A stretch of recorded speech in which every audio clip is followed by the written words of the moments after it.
To combat oil spills, scientists have developed an innovative sorbent, onion-like graphene.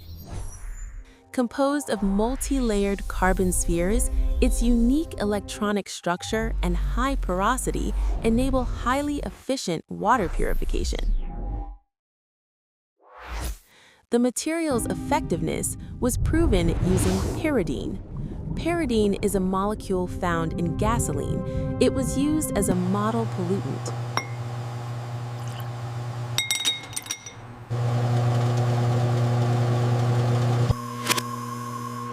After mixing and centrifuging, spectrometry showed minimal remaining pollutants.